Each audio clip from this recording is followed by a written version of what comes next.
I signed the papers with a steady hand, even though my heart was pounding. The lawyer looked at me, a little surprised that I had agreed so quickly. Across the table sat a man my children hated with all their hearts, Mr. Walter Green, their lifelong enemy. He wore a satisfied smile, almost like he had won some kind of secret game. But it wasn't his game. It was mine. The house my children had tried to snatch from me. The house they had betrayed me over. The house that carried every memory of my life. I had just sold it. Not only did I sell it, but I sold it for half the price it was worth. I knew exactly what I was doing. And I knew it would cut my children deeper than any words could. When the lawyer pushed the final contract toward me, I picked up the pen and signed my name. The ink was barely dry when the door to the office burst open. My children came rushing in, their faces pale with shock, their eyes wide with fury. "Mom, what have you done?" Emily screamed. "Are you out of your mind? You can't sell the house to him," David shouted, pointing an accusing finger at Mr. Green. But it was too late. I leaned back in my chair, my lips curling into a smile they had never seen before. A smile that said, "You tried to play with me, but I played better." The silence in the room was thick, only broken by the scratching sound of Mr. Green folding the papers neatly into his briefcase. My children's faces turned red, their bodies trembling with rage. I could almost hear their hearts breaking into 1,000 pieces. And in that very moment I whispered to myself, "Now you will learn that betrayal has a price." But what my children didn't know was how it all began. What they didn't understand was what had pushed me, their mother, to take such a shocking step. They thought they knew everything. But they knew nothing. Because the story didn't start here in the lawyer's office. No, the story began weeks earlier, with whispers, lies, and a betrayal I never expected from my own blood. And this betrayal, it broke something inside me. But it also gave birth to the strongest version of myself. It all started one quiet morning in my kitchen. The sun had just risen, painting the curtains with a soft golden glow. I was sipping my tea slowly, enjoying the stillness of the house. My old bones loved the mornings, the calm before the world began to spin too fast. I looked around at the walls filled with family pictures, weddings, birthdays, Christmas mornings. Every corner of this house told a story. I had built this home with my late husband, Peter. He was gone now, but I still felt his presence in every creak of the floor, every whistle of the wind through the chimney. This house wasn't just bricks and wood. It was love. It was memory. It was my soul. But that morning I felt something strange. A cold shiver ran through me, as though the house itself was warning me. At the time, I didn't understand what it meant. But soon I would. The first sign came with a phone call. It was Emily, my eldest daughter. She was always bossy, always the one trying to make decisions for everyone. "Mom," she said sweetly, "I think you should consider moving into a smaller place. That big house is too much for you now." I laughed lightly, not sensing the storm behind her words. "Emily, I am fine. This house is my comfort. I don't want to leave it." But she pressed harder. "You can't keep living in that big place alone. It's not safe. What if you fall? What if something happens and nobody is there?" I brushed her off. "I've lived here half my life. I'll be fine."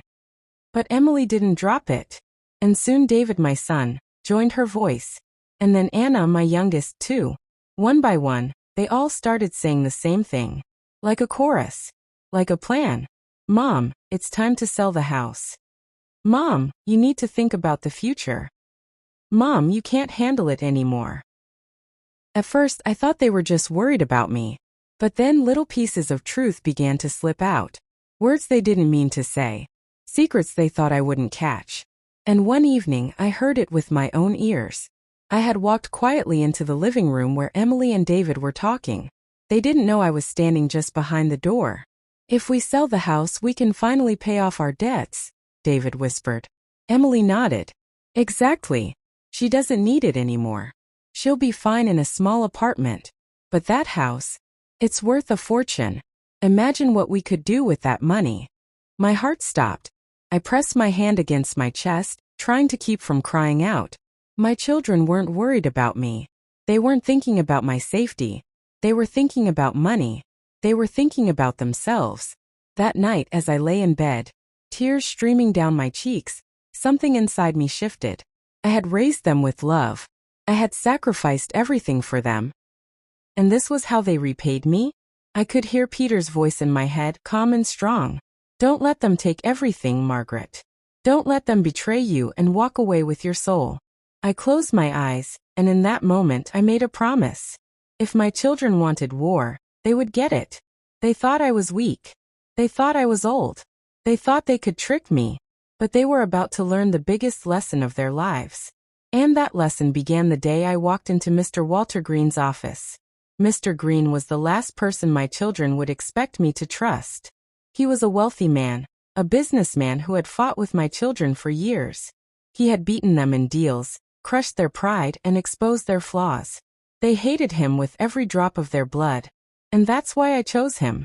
I leaned forward in my chair and said, "Mr. Green, I want to sell you my house." His eyebrows shot up. "Your house? But that's the one your children." "Yes," I cut him off sharply. "The one they tried to sell behind my back. But I will sell it to you. And for half the price." For the first time in years, I felt powerful. But I didn't know then how angry, how dangerous my children would become when they discovered what I had done. Because when they finally found out, the storm that followed was greater than anything I had ever faced before. And it began on the night I caught David sneaking into my study. The sound was soft, almost like a whisper. At first, I thought it was just the wind tapping against the window. But then I heard it again, a faint click, like the knob of my study door being turned slowly. My heart jumped. I slipped out of bed quietly, careful not to make the old wooden floor creak. The house was dark, except for the dim glow of the hallway light. My eyes strained as I peered through the crack of my bedroom door. There he was. David. My son. The same son I had raised with love. The same boy I had once carried in my arms when he was sick. The same child who had once run to me when he scraped his knees. Now he was crouched at my study door like a thief. I watched him pull a small key from his pocket. My key. He must have stolen it earlier. He slid it into the lock and opened the study door. Anger boiled inside me, but I forced myself to stay quiet. I needed to see what he was after. I tiptoed down the hall, my breath shallow, my heart beating like a drum. From the crack of the door, I saw him searching through my desk drawers. His hands moved quickly, nervously, as if he was racing against time. Papers flew, folders opened. And then I saw it, he pulled out the house documents. The deed. The papers that proved the house was mine. I pressed my lips together to keep from gasping. He held the documents like a hunter holding his prey. Then, pulling out his phone, he began snapping pictures of every page. I felt my knees weaken. My own son stealing from me. That was the moment the truth sank in deeper than ever before. It wasn't just whispers. It wasn't just carelessness. My children were plotting. They wanted to take the house no matter what. I stepped into the room. David. He froze. His phone slipped from his hand and clattered against the desk. Slowly, he turned toward me. His face was pale, his lips trembling. "Mom. Don't lie to me," I said firmly. "You came here for these papers." His eyes darted to the documents in his hand. He stammered. I thought maybe you misplaced them. I was helping." I shook my head. "Do not insult me with lies." For a long moment, silence filled the room. David's shoulders sagged, and he let out a sigh. Then his expression hardened. "Mom, you don't understand. You don't need this house anymore. You can't live here alone. We're just trying to help you." "No," I said sharply. "You're trying to help yourselves." His eyes flashed with anger. He slammed the papers back on the desk. "You're being stubborn. You don't see how hard life is for us. Emily is drowning in bills. I have loans up to my neck. Anna is barely holding things together. We need this money. Don't you get it? You're wasting space, living in this house while we're suffering." My hands shook, not from fear, but from heartbreak. "So that's it? I raised you, I fed you, I clothed you, and now I am nothing but a bank to you." David clenched his fists. "You'll thank us one day. We're doing this for everyone's good." With that, he pushed past me and stormed out of the study. The sound of his heavy steps down the hallway echoed like thunder. I stood there in the darkness, staring at the papers he had left behind. Tears welled in my eyes, but I didn't let them fall. Instead, I whispered to the empty room, "Peter, they've lost their way. And now, I must show them the consequences of greed." The next morning, Emily came over. Her voice was sweet, too sweet, like honey hiding poison. "Mom," she said, bringing me a basket of fruit. "David told me you were upset yesterday. We didn't mean to hurt you. We're just worried. We want what's best." I looked into her eyes and saw the same hunger I had seen in David's. She wasn't here out of love. She was here to convince me, to break me down. "I know what's best for me," I told her quietly. Emily's smile faded. "You're making this hard, Mom. Why won't you just listen to us?" I didn't answer. Instead, I turned back to the stove, stirring the soup I was making. My silence was louder than any words I could have spoken. Emily left soon after, but not before whispering something under her breath. Something she thought I didn't hear. "She'll regret this." Those words stayed with me all day. The days that followed were heavy with tension. My children visited more often, but every visit was filled with hidden motives. Their voices were calm, but their eyes betrayed them. They wanted the house, and they wouldn't stop until they had it. I started locking my study. I hid important papers in new places. I even began keeping a small notebook where I wrote everything I noticed, every strange word, every suspicious action. But nothing prepared me for what happened next. It was a cold night, and I was in bed, wrapped in a blanket, when I heard voices outside. I pulled the curtain back and peeked through the window. There, under the old oak tree, stood Emily, David, and Anna. They were whispering, their faces tense. I couldn't hear everything, but I caught fragments. "She's not listening. We can't wait anymore. Paper's agent is ready." My heart raced. Agent? Did they already find a real estate agent? Were they planning to sell the house without me? I leaned closer, straining to hear more. Suddenly, Emily looked up at the window. For a split second, our eyes met. I quickly ducked behind the curtain, my breath caught in my throat. When I peeked again, they were gone. That night, I didn't sleep. My mind was a storm of thoughts. My children weren't just greedy, they were desperate. And desperation makes people dangerous. The next morning, I decided something. If they were plotting behind my back, I would plot in the open. I called Mr. Walter Green. The phone rang once, twice, before he answered with his deep, steady voice. "Mrs. Margaret, what a surprise." "I need to see you," I said firmly. "It's about my house." There was a pause. Then he replied, "Come tomorrow. We'll talk." But before I could meet him, something happened that shook me to my core. That evening, as I went into the kitchen to make tea, I noticed the back door slightly open. I was sure I had locked it earlier. My pulse quickened. I grabbed a flashlight and stepped out into the yard. The night was quiet, too quiet. My eyes scanned the shadows. Then I saw it. A figure slipping out of the shed at the far end of the garden. I raised the flashlight and pointed it directly. And there stood Anna, my youngest, holding a folder under her arm. I froze. She froze. For a moment, neither of us spoke. Then she bolted, running toward the fence. "Anna," I shouted. "Stop right there." But she didn't stop. She climbed the fence, dropped down on the other side, and disappeared into the night. And I was left standing in my own yard, shaking, with one terrifying question in my mind. What did my daughter steal from me? I stood in the middle of the yard, my flashlight trembling in my hand, the cold night air biting my skin.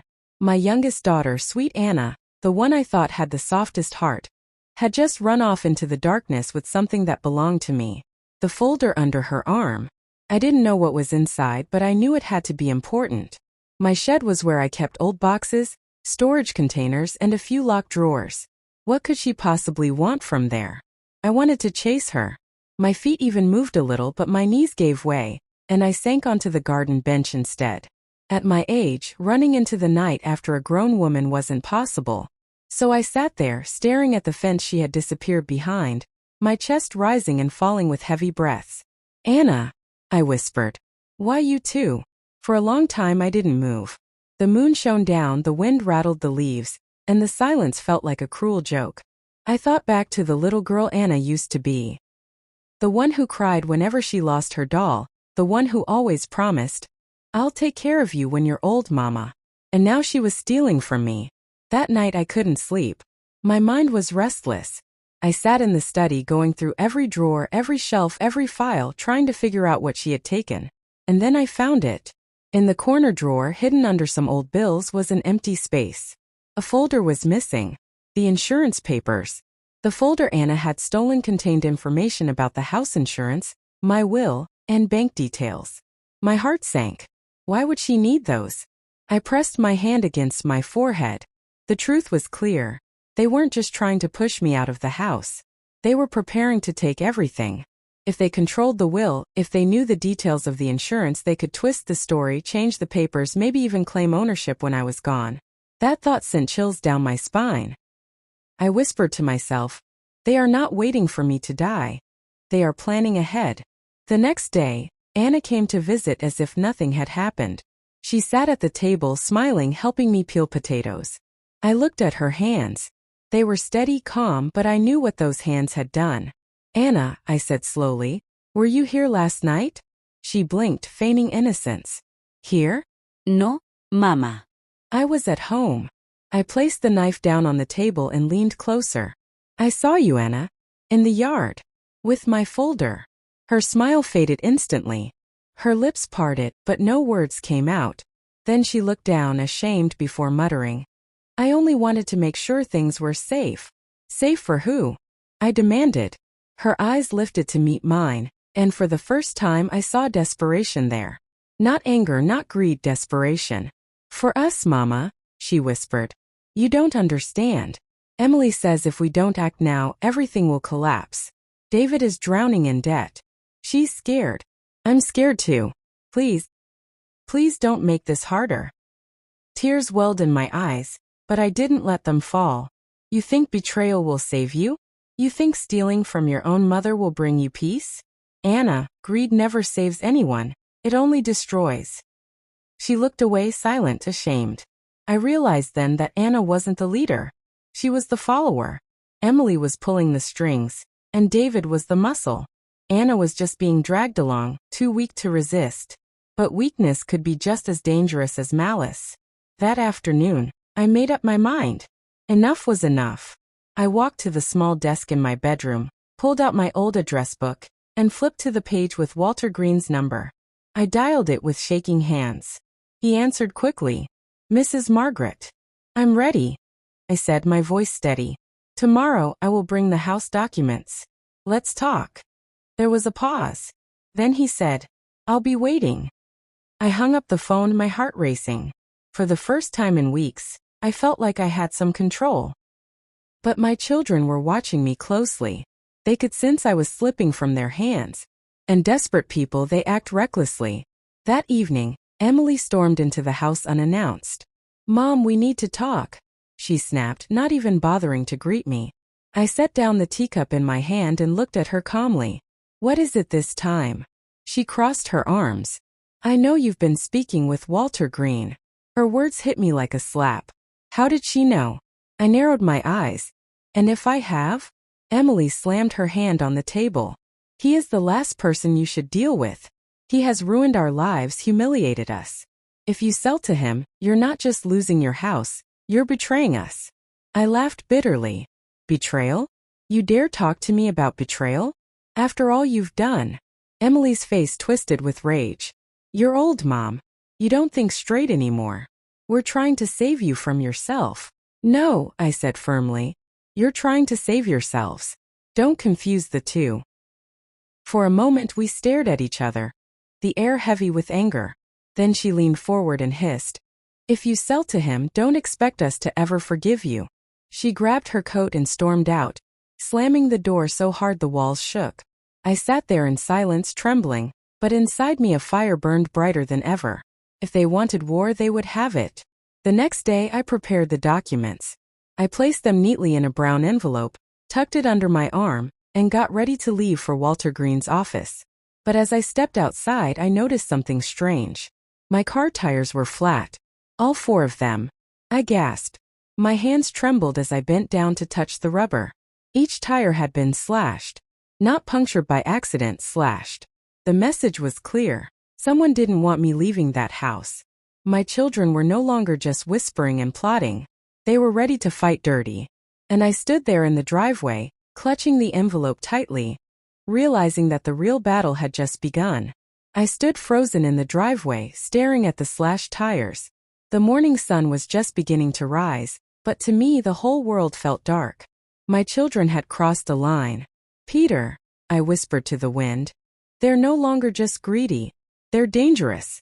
For a moment I thought of turning back inside, of locking the doors and staying put. But then I remembered the brown envelope under my arm. The documents that could change everything.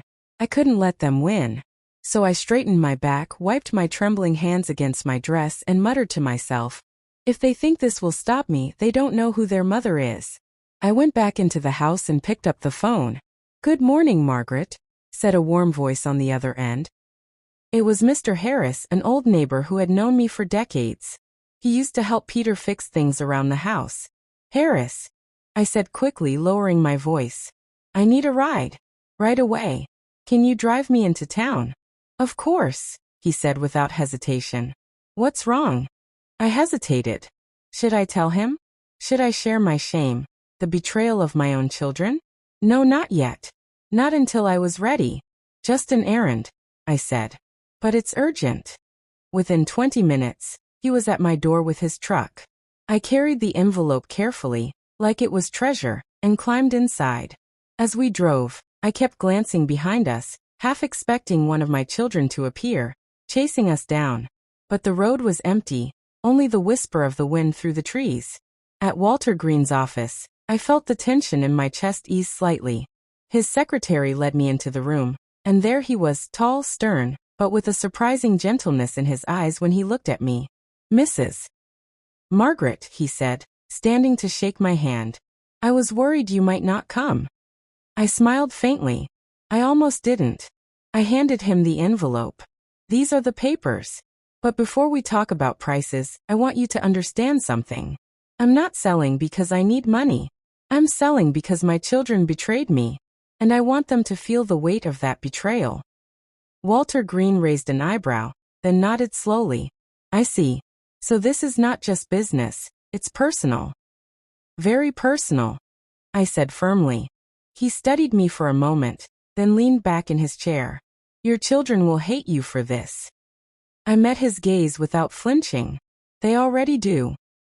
He gave a small smile. "Very well. If you're certain, then we'll move forward." For the first time in weeks, I felt strong again. But that strength didn't last long. When I returned home later that afternoon, something was wrong. The front door was slightly open. My stomach dropped. I stepped inside cautiously, calling out, "Hello? Who's there?" No answer. The house was a mess. Drawers pulled open. Papers scattered. Cushions tossed aside. I hurried to the study, my heart hammering. The lock was broken. My secret hiding places had been ransacked. And then I saw it, my notebook. The one where I had written everything. My suspicions, my children's whispers, even the plan to meet Walter Green. It was gone. Panic surged through me. If my children had found that notebook, they now knew everything.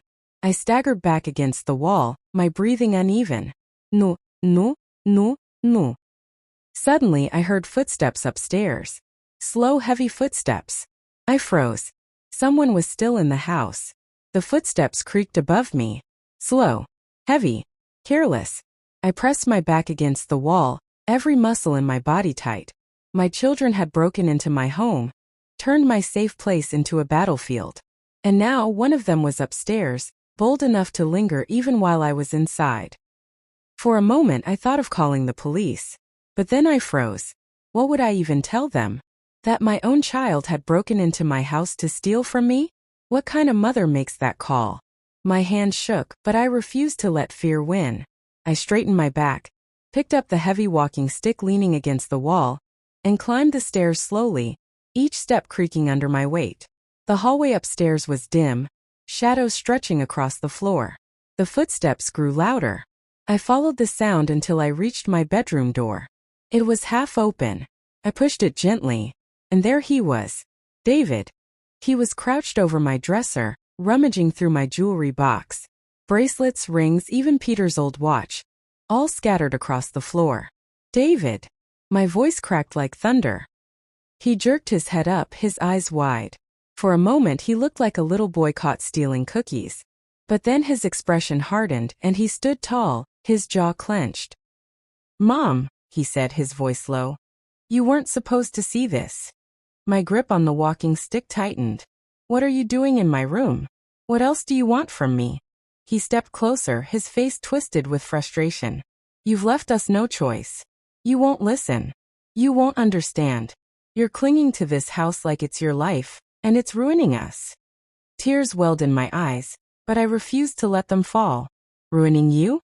I gave you everything. And now you break into my home, steal from me, and call it saving yourselves." He exhaled sharply, running a hand through his hair. "Mom, you don't get it. We need this. Emily has already spoken to an agent. We can sell fast, pay off everything. But you're standing in the way." "Because it's my house," I shouted. Silence. For a long moment, we just stared at each other. His chest rose and fell quickly. Mine too. And then he muttered under his breath, "Maybe you shouldn't be the one making decisions anymore." The words cut deeper than any knife. "David," I whispered, "you are my son. But right now you're acting like a stranger." He didn't answer. Instead, he pushed past me and stormed down the stairs, leaving me trembling in the doorway of my own bedroom. After he left, I collapsed onto the bed. My whole body shook. I thought of Peter, of the man who had built this home brick by brick. What would he say if he saw this? What would he think of our children now, grown adults but acting like thieves in the night? I closed my eyes and whispered, "Peter, I don't know how much longer I can fight them." But deep down I knew the truth. I wasn't done. Not yet. They thought I was weak. They thought age had made me soft. But they were wrong. I would show them that betrayal comes with consequences. The next morning, I tried to carry on with my day. I made tea. I watered the flowers. I even swept the porch. But everything felt heavy, like the air itself carried secrets. And then the phone rang. I picked it up, and Emily's voice came through sharp and cold. "Mom, we know what you're planning. You met with Walter Green, didn't you?" My throat tightened. "Emily, don't lie," she snapped. "We already know.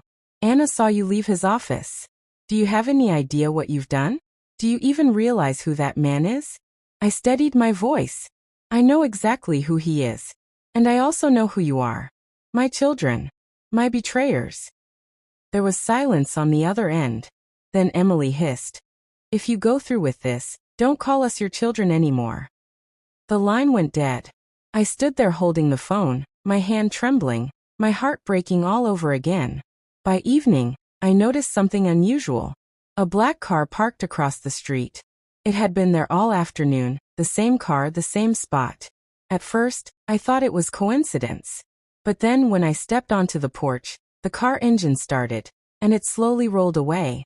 A chill ran through me. Were my children spying on me now? Watching my every move? The thought sent shivers down my spine. That night, I tried to sleep, but a noise woke me. A loud crash from downstairs. I shot up in bed, my heart hammering. Grabbing my walking stick, I crept down the hall listening. Another crash, like glass breaking. When I reached the living room, my breath caught. The window was shattered. Shards of glass glittered on the floor like broken stars. And lying in the middle of the room was a brick with a piece of paper tied around it. I bent down, hands trembling, and untied the note. The handwriting was messy, rushed. It read, "Sell the house or else." The note shook in my hands as I read it again and again, the words burning into my eyes. Sell the house or else. The room was silent except for the whisper of the wind through the broken window. Shards of glass sparkled on the carpet, catching the moonlight. My heart pounded so hard I could feel it in my throat. I sank into the chair, the note crumpling in my fist. Who had thrown it? A stranger? Or worse, one of my own children? The thought made my chest ache. Could my children really go this far? Threats? Violence? I picked up the brick, heavy and cold, and whispered, "Peter, they've lost themselves completely." For the first time, I considered calling the police. But I stopped. If it was truly my children behind this, did I want to see them arrested? Did I want the world to know that my own flesh and blood had turned against me? No, not yet. I wasn't ready to expose them. Not until I was sure. Instead, I boarded up the window, swept the glass, and sat in silence, holding the note like a wound in my hands. The next morning, I decided to test them. Emily came over with her usual sharp smile. "Good morning, Mom. Did you sleep well?" I studied her face carefully. Did she know? Did she throw that brick? "Not really," I said. "Strange things are happening around here. Someone broke my window last night. Threw a brick inside." Her smile vanished. For a second, something flickered in her eyes. Fear? Guilt? Then she recovered quickly. "Oh no. That's terrible. Did you call the police?" I shook my head slowly. "Not yet. I want to find out who it was first." She hesitated. Then she said softly, "Maybe it's a sign, Mom. Maybe it's time to let go of the house." There it was again. That same push. That same hunger. I leaned forward, my eyes locking onto hers. "Tell me, Emily, do you know anything about that brick?" She froze. Just for a second. But it was enough. Her lips pressed together, her eyes darted away. "Of course not," she said quickly. "Why would I?" But I saw the truth in her face. That evening, I lit a candle in the living room and sat in the quiet glow. My mind raced. My children were no longer just whispering behind my back. They were acting. They were threatening. I thought of the life lesson my mother had once taught me. When wolves come into your house, you don't feed them. You drive them out. It was time to act. The next day, I called Walter Green again. "It's worse than I thought," I told him. "They won't stop. We must move quickly." He replied firmly, "Then bring me the final signature this week. I'll handle the rest." I agreed. The decision was final. The house would go to him. But my children, oh, they sensed it. They could smell it like wolves smelling blood. That night, I woke to the sound of voices. Whispers. Downstairs. I slipped out of bed, gripping my walking stick, and crept to the staircase. From the shadows, I could see them, Emily, David, and Anna, all three of them huddled in the living room. Their faces tense. Emily's voice was sharp. "She's meeting Green again. If she sells, we lose everything." David clenched his fists. "Then we stop her. Tonight." My stomach dropped. Anna's voice trembled. "But she's our mother." Emily snapped at her. "She's standing in our way. You want to drown in debt forever." I couldn't breathe. My own children, plotting against me under my own roof. I stepped back, my foot pressing too hard on a creaky floorboard. The sound echoed like thunder. Their heads snapped up. "Did you hear that?" David hissed. My heart raced. I backed away, but it was too late. The living room light flicked on, spilling into the hall. Emily's voice rang out cold and sharp. "Mom, what are you doing awake?" The night I caught them whispering in my living room, everything came to light. My children, the ones I had nursed, fed, and loved with my whole heart, stood before me with anger in their eyes. "Mom," Emily said coldly, "you cannot sell that house. If you do, you destroy us." I looked at the three of them, Emily with her sharp tongue, David with his clenched fists, Anna with her guilty eyes, and for the first time in my life, I felt nothing but disappointment. "I did not destroy you," I said quietly. "You destroyed yourselves when you chose greed over love. You are not protecting me. You are betraying me." They shouted, they argued, they begged. But I stood firm. The next morning, I walked into Walter Green's office with my head held high. The documents were already prepared. I sat down, signed every page, and slid them across the desk. "It's yours now," I said. He looked at me carefully. "Are you sure about this, Mrs. Margaret? You'll face their anger forever." I smiled faintly. I would rather face their anger than live in the shadow of their betrayal. And with that, it was done. My children stormed into the office moments later, their faces twisted with rage when they saw Walter Green holding the deed.